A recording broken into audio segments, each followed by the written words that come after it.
Yo! Welcome back to One More Mana. My name's Derik, and today we are getting into a Commander Legends deck tech, and I am so excited. If y'all saw my little kind of mini set review I did for this set, y'all know how much I love this set and just how awesome I think this set is.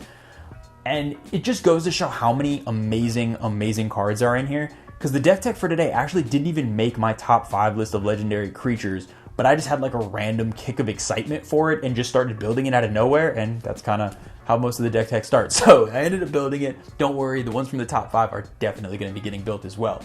But if y'all know how much I just love Phyrexia and love big stompy things, it shouldn't be super surprising that I ended up just getting randomly obsessed with this card, and it is Belbe Corrupted Observer. Now, if you want any of the awesome cards in this deck or any of the just amazing Commander Legends cards, we got all types of new awesome foiling. We have full art versions of Terramorphic Expanse and Fyndhorn Elves.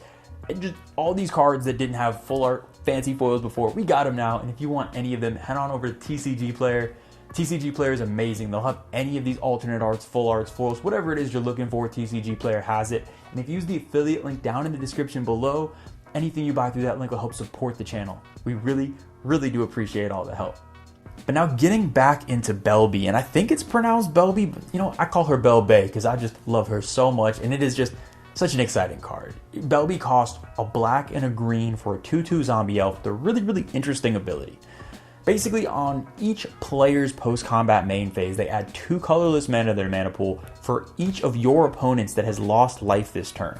This is interesting on a number of levels. 1, because it's universal, so all of a sudden you can be ramping your opponents. 2, it's only your opponents that matter, so immediately your opponents are incentivized to attack each other as opposed to you, almost in like a weird Edric type way where you can hopefully put the aggro onto other people. And then the third thing is it does count loss of life, not just damage. So draining type effects, and not necessarily combat damage type things you can use, which is huge because it makes it a lot easier to spread that damage, or life loss I should say, around and ramp just like crazy. This is the type of deck where turn 2, 3, all of a sudden you're just dumping 6 colorless mana into your mana pool and just dropping bombs, and it just seems like a super fun deck to play. So the general strategy in this deck, and the thing that was most interesting to me, is the real engine that gets this deck going is going to be the number of draining effects that you have. Now, you can go into the extort direction, which I didn't really go far into. I lean more towards creatures that say each opponent loses life either from tapping or on attack or on ETB, and a number of enchantments that kind of do the same thing. I kind of put, I believe, in the range of about 15 in the current build for it. I've tweaked that a lot through playtesting and goldfishing, trying to figure out where that happy medium is, and I think that's about the right number for me for right now. Basically, what these allow you to do is get your engine rolling consistently. You always want to have these available. You don't necessarily want to have 3 or 4 out, which it's not bad to be draining your opponents for a few life each turn, but it's better to just always make sure you have one available, so at all times, every turn you're adding that 6 mana. You don't have turns where you just don't have a way to drain everyone.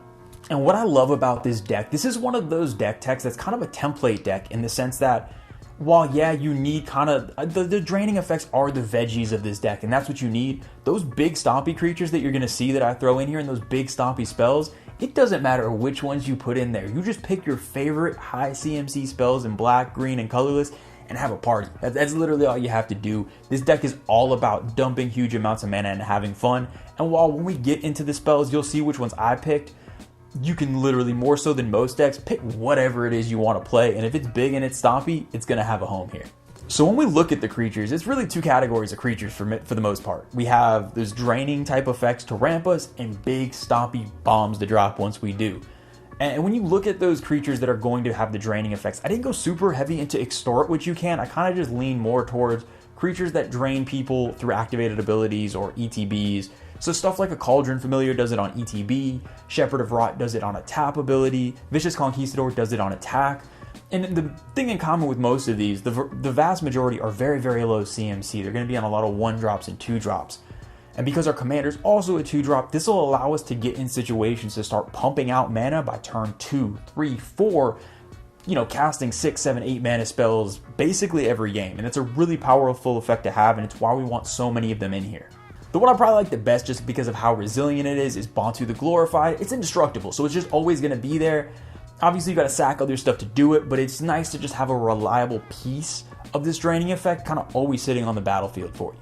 Another category I really like that kind of does go into the stompy category are X creatures. So this is going to be any number of hydras or stuff like Stone Coil, Serpent, or Endless One. Why I love these is if you draw it in your opening hand, you can actually just turn one, drop it as a 1/1, and all of a sudden you have a creature to attack with if you don't have your draining effects right away. You can start ramping yourself a little bit. But ideally, you know, if you have 6 mana available because you just went ahead and got your engine going, you can drop it for 6. Or if it's late game, you can make it a 10/10 or a 15/15. The flexibility is really cool. I wanted to focus a little bit on that, and through a lot of the spells in the deck, you'll see a few X spells because the way this deck works, you're going to have a lot of mana, you just don't know exactly how much at any given point. The flexibility is just huge because you really want to maximize the efficiency of this mana. If you're pumping out 10 mana, you want to be able to spend it all. It feels bad just to lose mana. You want to make sure it's all going to good use.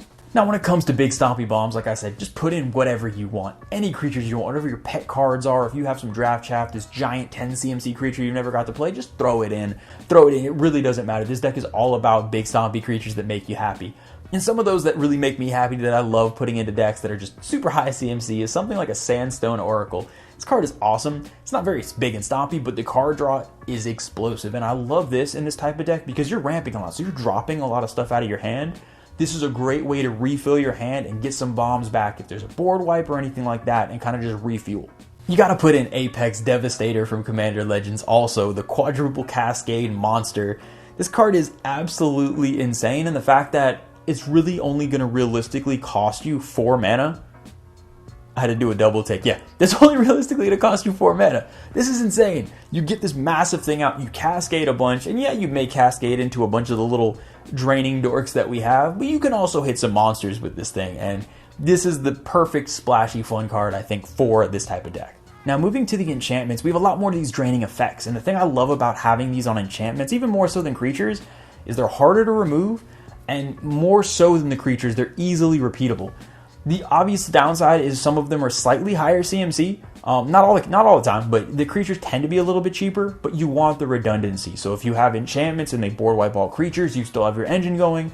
Or if you have enchantments and they manage to just exile all enchantments, you have creatures to do it as well. You want to kind of have options and to always have that. It feels really bad to have your commander out and no draining effects.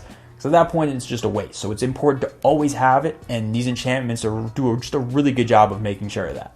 I particularly love Pernicious Deed in this deck because you do have a bunch of bombs. Now, unfortunately, your engine will get shut off with Pernicious Deed because you're going to be killing a lot of the small things. But if you get to the point where you've dropped your Apex Devastating monster and you've dropped a Blightsteel and you've dropped a Worm Coil, you can go ahead and activate that Deed, wipe everyone else's boards, and have just these monsters on the battlefield. And being able to do that in this particular case is amazing. And it's easy enough to rebuild and drop out your little 1 and 2 drops as long as you keep those monsters out and keep them swinging at people. So going on to the artifacts, there's a couple that I really, really like, again, to make sure we don't waste mana. Horizon Stone does a great job of this because it basically just banks our colorless mana and we can keep it and use it. So if we do make a bunch, but we don't quite have that big bomb yet, we don't waste it. It kind of sits around and wastes. It itself only costs colorless mana to cast. So we don't, again, we're maximizing it. It's at 5 itself, so we can really get this out super early with that 6 mana and be set up for future turns to make sure that we're having the most explosive turn possible. Everflowing Chalice is another card that, I don't know, it's one of, I almost want to put it in every deck. I love this card so much because at its worst, basically, you can do it as just a 2 CMC mana rock, which is what you want. But then it also can just basically just take up a whole bunch of mana and then tap for a whole bunch itself. This is exactly what we want. It's while our commander does ramp us and while we're in green, so technically, you know, land-based ramp seems like the way to go, this is the type of card to just maximize that mana, again, making sure we can use it as efficiently as possible. And what do you know, we snuck some draining effects in here too with Bontu's Monument and with Cryptolith Fragment. Now, these, it may seem like overkill. There's a lot of these draining effects in here, but I really do think it's important to have all of these because you need at least one in your opening hand every game. An opening hand without a draining effect is kind of unkeepable in this deck. And if you only have maybe 9 or 10 and you play some and they get destroyed, you feel really bad being in a situation with a bunch of 10 drops, your commander, and no way to drain, and if you have to end up swinging at people. To me, it's better to lean on the side of overkill when it comes to these draining effects, so you'll always have access to that mana. With the instance, we're just kind of running the basics, a lot of removal. A card that I'm putting in almost every deck is Return of the Wild Speaker, because this card is just insane. And with some of the bombs here, we could draw a bunch of cards. But I really love one of the new the dual face cards, and it is Malakir Rebirth. This card is just phenomenal. 1 mana instant speed. It can stop one of our creatures for dying, whether it's one of our massive things trying to kill someone, or if it's just our commander. Just being able to save your commander for 1 mana at instant speed like that, especially in a deck like this that really needs your commander out, is huge. Now, when we look at the sorceries, this is really the splashiest category outside of creatures. These things are just some bomb crazy type effects. And one of my favorites is going to be the board wipes we're running. We're running stuff like In Garruk's Wake and Plague Wind because they cost 3 mana, basically, when we get our commander's effect into play. That's crazy. So even if we don't have this scary board set up and people are starting to get scary, we can just blow them out with these cards for a really cheap mana cost. I also really love All Is Dust in here, mainly because I personally am running a lot of Eldrazi and big artifact creatures in the deck. So it really is going to be more one-sided. We have a decent amount of artifacts, but really the biggest thing is we want to wipe the board anyway. We'll at least have some things left, and a lot of our biggest, scariest creatures will probably be some of those things. And like I mentioned with the creatures, having X-Spell type effects are phenomenal. So stuff like Genesis Wave and Finale of Devastation are really good in this deck, despite the fact I feel like I typically want Gent Wave and Finale of Devastation in much more... I don't know, I run them in a lot of the token decks and a lot of things where you're just trying to and just get everything all into the board. And we have a lot of high CMC creatures, so you might think Gen Wave seems kind of odd to want to do that. But again, we can create so much mana, and at the very least, even if we get a bunch of lands into play with Gen Wave, it's still getting us ahead and it gives us something to do with our mana. Now, while Finale of Devastation may seem like a weird include because this is you're getting the mana in your second main phase, so pumping everything, giving haste really doesn't matter. I just like having it in there for the flexibility. Really just look at it as a tutor.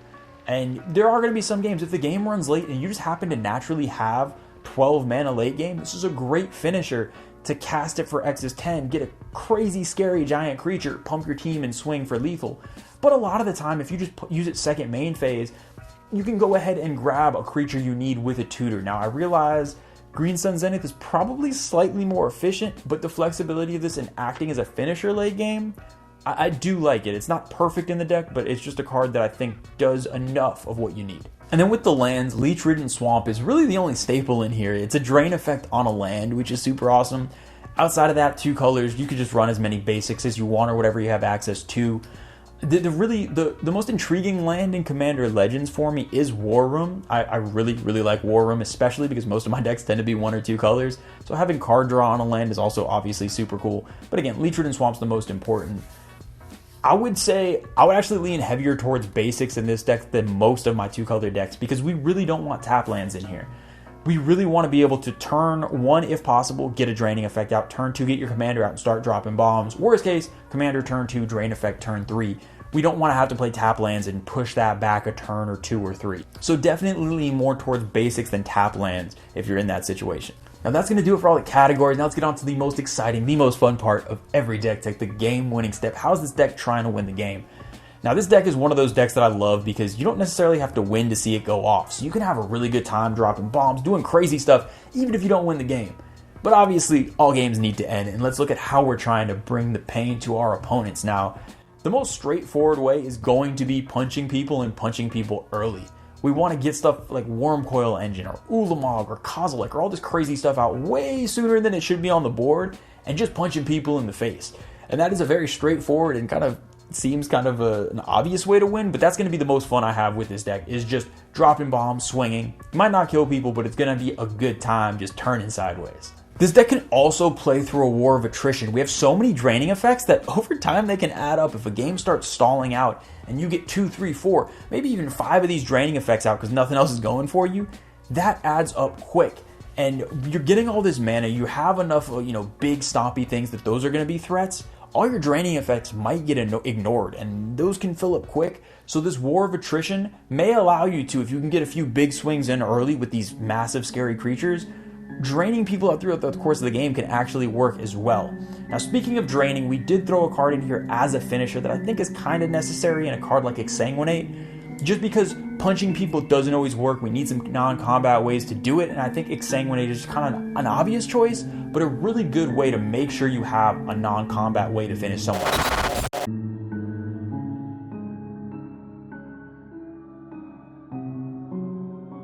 But the third way to win the game in this deck should be so obvious. It should be shouldn't even have to question it. It is our weekly, or almost weekly, trip to Phyrexia with some of my favorite Infect cards of all time. Now, obviously, I alluded to it slightly, and I think I kind of spoiled it. Blightsteel Colossus is obviously going to be in here. It finally got reprinted, so everyone can feel the joy of playing this beautiful piece of Phyrexian perfection. Dropping this Blightsteel way earlier than it should be dropped is very, very easy to do. You can, 12 mana is still a lot, so the 6 free doesn't quite pay for it all. Doesn't matter. Get this out turn 5, turn 6. Very few people will be equipped to deal with it, and you might just be able to swing and take someone out. But let's say, you know what? Blightsteel's too much mana. You want to just have some of your other favorite creatures experience the amazingness of Phyrexian perfection. We're going to throw in stuff like Grafted Exoskeleton, Byresis, Tainted Strike, all of this type of stuff. And then all of a sudden, that big stompy 10/10 you have just laying around is a one-shot kill to somebody. And these may seem mean, but it's combat. It's so easy to prevent. It's very easy to deal with. But these are great ways to go ahead and be able to make turning sideways into a viable way of winning. A lot of time we're only going to have 2 or 3 big stompy creatures. It's not like we have a million tokens or an infinitely large creature. We need ways to speed that clock up if we actually want to be able to take players out. And that is going to do it for this week's deck tech. I really, really hope y'all enjoyed it. This deck seems so much fun, and I really hope that y'all, again, look at the deck list, and I kind of want to see what are some of y'all's favorite stompy cards that you're going to substitute in, because I do think while the kind of the backbone of most Belbe decks are going to look the same, the payoffs can be completely 100% different deck to deck, and that's one of my favorite things about the card. Also, a huge shout out and thank you to TCG Player. We're going to be doing a sealed Commander Legends event. We're going to be having we're going to be live streaming on Twitch our pack opening. All of us going ahead, opening up our sealed pools. I'm going to be doing a deck tech on my sealed deck, as well as we're going to have live stream on Twitch our gameplay for the sealed pool. It's going to be crazy, going to be so much fun. Come enjoy the petty, come join the party. It's going to be a super, super good time. Check out the Twitter for more details kind of going forward of the exact dates of when that's going to be released. As always, a huge shout out to all the patrons. We love and appreciate y'all so much. So much exciting stuff coming right now. Commander Legends, it's great. There's so much stuff to come. But until then, I will see y'all next time.